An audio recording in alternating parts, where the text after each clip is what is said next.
สวัสดีค่ะวันนี้นะคะเราก็จะกลับมากับการทำสกูชี่แท็กกันอีกแล้วเย้ซึ่งเราไม่ได้แบบทำมานานมากๆเลยนะคะเราก็จะมากลับมากับการทำสกูชี่แท็กกันอีกแล้วนะก็บางคนอาจจะยังไม่รู้เนี่ยว่าเราทำสกูชี่แท็กด้วยนะคะก็สามารถกดไปที่ตัวไอด้านนี้เลยนะคะคือเราสร้างเพลย์ลิสต์เอาไว้เนาะก็สามารถกดไปดูได้แล้วก็สามารถดูได้หลายๆคลิปเลยนะคะเป็นรวมทั้งหมดที่เรารับคำท้าเนาะและในคลิปนี้นะคะเราก็จะเปิดให้เพื่อนๆท้าเรามานะคะก็สามารถคอมเมนต์นะคะมาได้ที่ใต้คลิปนี้เลยนะคะก็แบบพวกท้าอะไรต่างๆก็ได้นะไม่ต้องแบบเป็นสกูชี่ก็ได้อาจจะแบบท้าอย่างอื่นอะไรอย่างนี้ก็ได้นะคะแล้วแต่เลยเนาะโอเคค่ะแล้ววันนี้นะคะเราจะมารับคำท้าสกูชี่แท็กที่มีชื่อว่าพิงค์สกูชี่แท็กนะคะก็คือจะเป็นแบบสกูชี่ที่เป็นสีชมพูทั้งหมดในคอลเลกชันนะคะก็มีเยอะมากๆเลยนะนี่นะคะคือเราใส่ถุงนี้มาเลยใหญ่มากๆเยอะมากตุงมากเลยดูสิโอเคค่ะเดี๋ยวเราไปดูกันเลยค่ะชิ้นแรกนะคะก็จะเป็นชิ้นนี้นะเป็นปลาวาฬนะคะกลิ่นหอมมากเลยนะ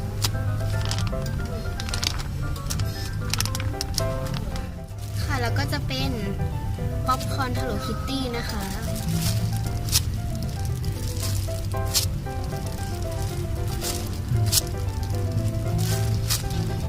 แล้วก็จะเป็นชิ้นนี้นะเป็น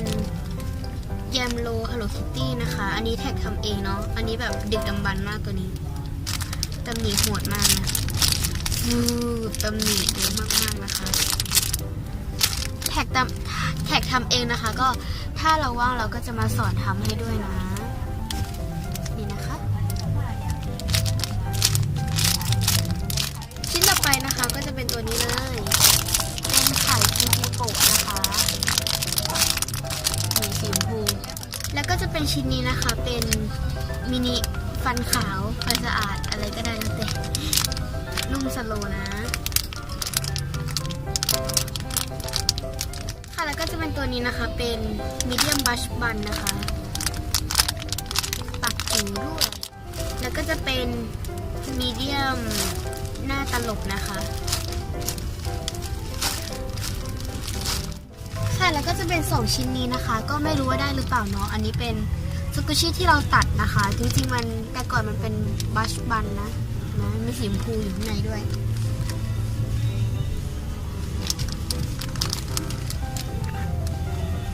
เพื่อนๆคนไหนนะคะยังไม่ได้ดูนะก็สามารถกดไปที่ตัวไอด้านนี้เหมือนกันนะคะคลิปตัดสกูชี่เนาะไม่ค่อยสโลว์นะค่ะแล้วก็จะเป็นชิ้นนี้นะเป็นโดนัทแมวนะคะนุ่มสโลว์มากๆค่ะแล้วก็จะเป็นพวกโฮมเมดนะคะเป็นเพนเองเนาะ2ชิ้นนะคะอันนี้พี่ไอซื้อให้เป็นของขวัญวันเกิดนะคะ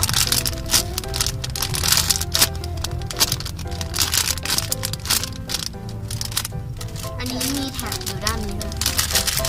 แท็กอยู่ข้างในนะ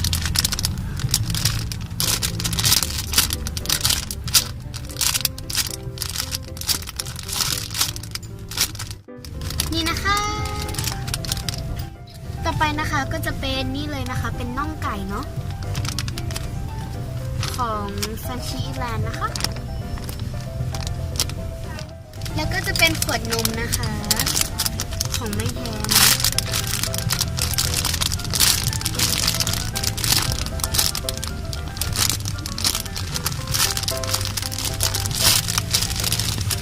อันนี้ทำเองนะคะแล้วก็จะเป็นตัวนี้นะคะเป็นเหมือนจะเป็นสับปะรดดูดนมนะคะนี่ถือขวดนมตรงนี้ด้วยเป็นแบรนด์เล่ยๆหรือเปล่าถ้าจำไม่ผิดใช่ค่ะเป็นแบรนด์เล่ยๆมีลายเส้นด้วยตรงไหนละลายเส้นสโลว์มากสโลว์เกินไม่แน่ใจนะคะนี่นี่ลายเส้นอยู่ด้านนี้มองเห็นไหมเนี่ยนี่ตรงนี้เล่ยๆนะคะแล้วก็จะเป็นมิฟฟี่นะ อันนี้กลิ่นหอมบลูเบอร์รี่มากๆเป็นแบรนด์โนโนสกุชินะคะอันนี้นะคะก็จะเป็นเพนกวินก๊อปของไอบูมนะคะเนื้อแน่นมากๆ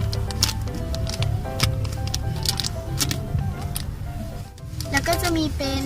ถ้วยไอติมก๊อปของเลยนะคะ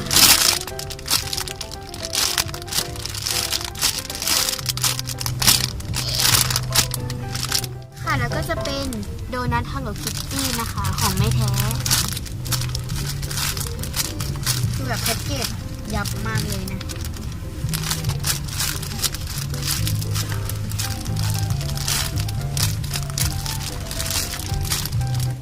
ค่ะแล้วก็จะมีเป็นปลาทายากิสีชมพูนะคะมันก็จะเป็นสีชมพูแหละนั่นแหละค่ะอันนี้เรามี2สีนะค่ะแล้วก็จะมีเป็นปลาวานมิลลี่กับของไอบูมนะคะก๊อปของไอบูม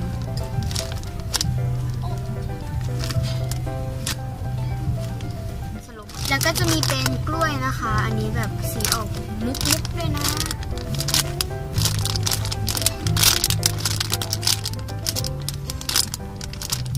ก๊อปของฟูดิกูดอีกทีหนึ่งนะคะคือก๊อปหลายก๊อปมากเลยนะ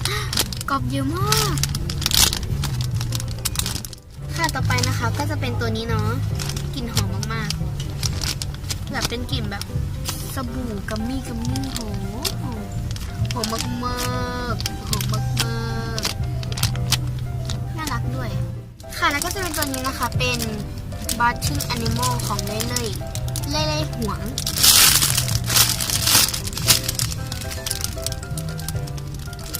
นุ่มสโลมากค่ะแล้วก็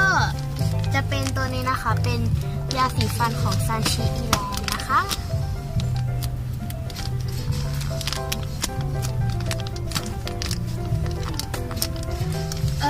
หรือว่าถ้าใครนะคะอยากให้เราทำอะไรก็สามารถคอมเมนต์มาที่ใต้คลิปนี้ได้เลยนะคะโอเคแล้วเราก็มาถึงชิ้นสุดท้ายกันแล้วนะคะเป็นชิ้นที่ยิ่งใหญ่ที่สุดก็คือจะเป็นชิ้นนี้เป็นเขาเรียกว่าอะไรเนาะมาการอง Hello Kitty นะคะอันนี้น้องไฟฟ้าให้เนาะโบก็จะแบบรอบๆหน่อยๆแล้วก็จะเป็นแท็กรุ่นเก่านะคะแต่ว่าตัวนี้เป็นปี 2017 นะคะก็ไม่แล้วก็สีนี้เป็นสีที่แรงน้อยที่สุดด้วยนะคะโอเคเป็นสีชมพูนะ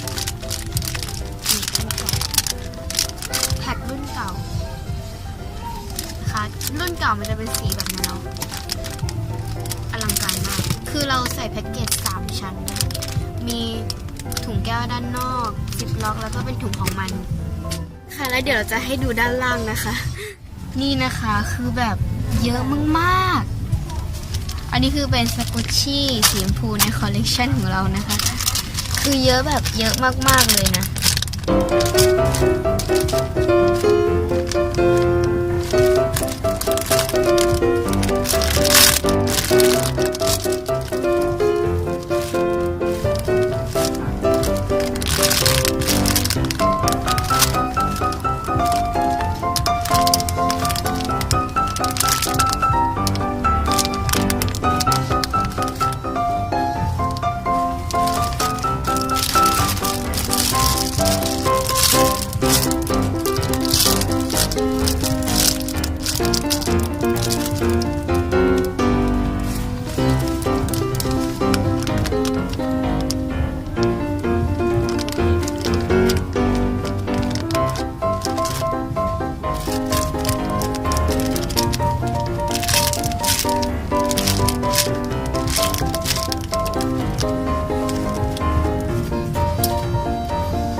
เดี๋ยวเราจะมานับกันนะคะ ก็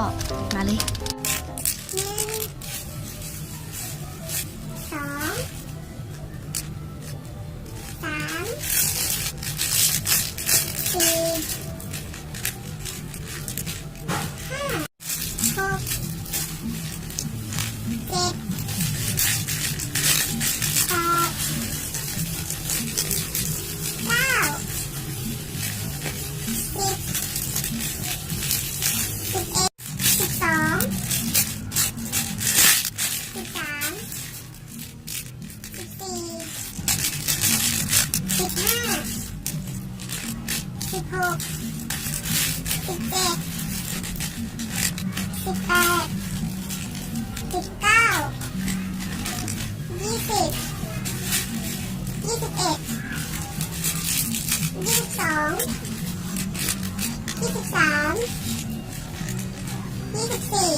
ค่ะก็สรุปว่าทั้งหมดนะคะมีทั้งหมด26ชิ้นนะคะก็เยอะพอสมควรอยู่นะค่ะแล้วก็สำหรับนะคะคนที่แบบเพิ่งมาดูคลิปเรานะคะเป็นคลิปแรกนะคะก็ขอแจ้งนิดนึงนะคะก็คือตอนนี้นะคะเรากำลังจะจัดกิจกรรมแจกสกุชี่อยู่นะคะนี่เนาะเราก็จะแจกแบบหลายชิ้นมากๆนะ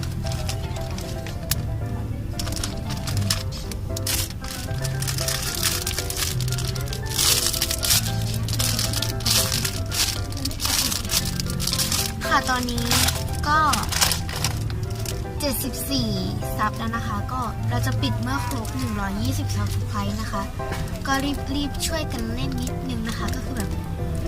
มันนานมากนะคะกว่ามันจะแบบเพิ่มขึ้นอะไรอย่างนี้เนาะแล้วก็จะมีแจกโมนิด้วยนะเป็นโมนิเป็ดนะคะเรื่องแสงได้เนาะสามารถไปดูคลิปแจกได้ที่ตรงนี้ตัวไอเหมือนกันนะคะจะมีคลิปแจกแล้วก็คลิปเพิ่มของรางวัลด้วยนะคะก็ไปดูกันได้นะคะก็โอเคค่ะก็สำหรับวันนี้นะคะก็ต้องขอลาไปก่อนนะคะอย่าลืม subscribe กดไลค์กดแชร์บ๊ายบาย